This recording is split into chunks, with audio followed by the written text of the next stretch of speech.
This video is sponsored by NordVPN.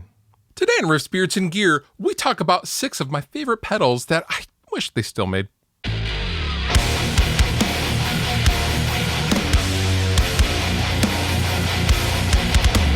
Now, in the world of guitars and amplifiers, there is a huge amount of guitars and amplifiers that are no longer made, that you can't get. You have to go on the used market, that were never reissued. Well, something unique about the pedal industry is a lot of the good ones have been reissued and or are available in some way, shape, or form today. However, there are still a lot of pedals that aren't available and that you can get on the used market for a premium.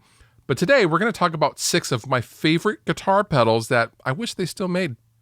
Pedal number 1, the Boss SG-1 Slow Gear. Now, the Slow Gear was introduced in 1980, which is the year I was introduced as well. And the Slow Gear basically cuts off the attack of your playing. This simulates a tremolo-like effect, but can best be described as when a guitar player rolls back the volume, hits a note, and then brings the volume back up. So it's kind of a real fast fade in. Really, really cool effect, really unique, especially for 1980. Pedal number 2 that I wish they still made is the DoD FX51 Juice Box. Now, the Juice Box, believe it or not, was introduced in around 1996, and it was DoD's first proper overdrive pedal. Now, I'm not talking about the 250 preamp overdrive.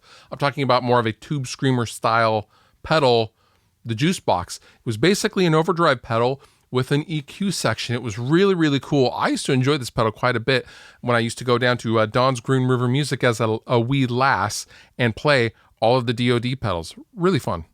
One of the most annoying things that I find when I am surfing YouTube and watching my favorite videos is I will get the window that says not available in my country. Well, if you don't want that problem like I have had in the past, NordVPN is for you.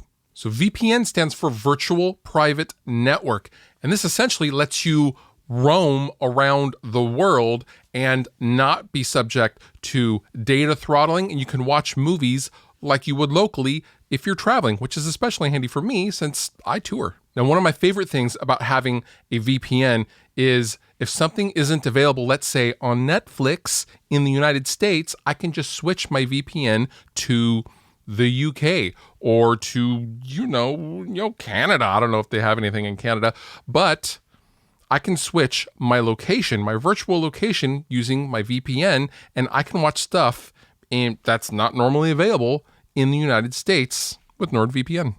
Now, on top of all the fun stuff, having a VPN is just secure and responsible, and NordVPN has 5,300 servers in 60 different countries. Now, if you would like to get your own 2-year plan with an extra month with a heavy discount, head on over to nordvpn.com/riffsandbeards and try it completely risk-free. There is a 30-day trial, money-back guarantee. NordVPN. Pedal number 3 that I wish they still made is the Hughes & Kettner Rotosphere and Rotosphere 2. Now, this is a Leslie style effect that this pedal does. It was pretty big physically speaking. However, the sounds that the Rotosphere made were incredibly realistic to an actual Leslie rotating speaker. And you could find these pedals in a lot of touring pros rigs.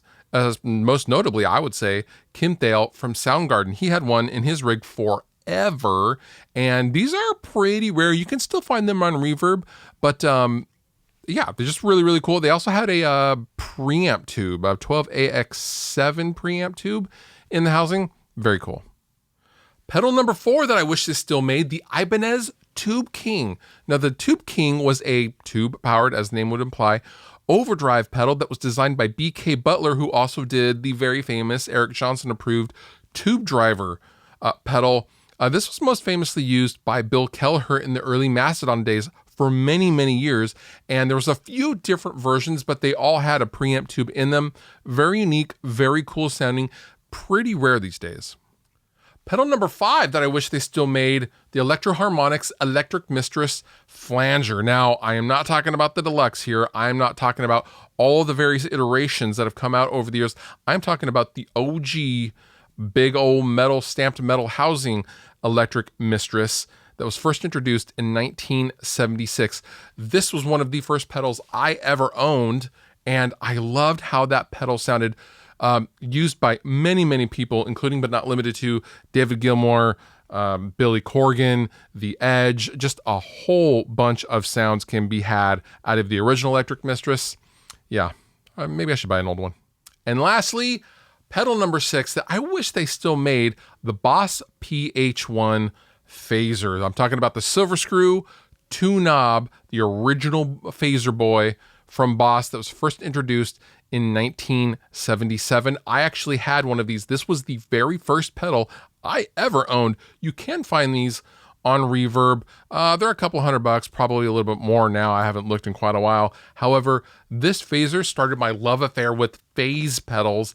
I just loved how this pedal sounded. It wasn't too over the top, and it could be subtle. And I used to set it just really, really slow to get just strum clean chords. Believe it or not, this was a great pedal, and I just loved it to death. Later variants of the PH1 had 3 knobs, but my original one that I had when I was a kid was a 2-knobber, made in Japan.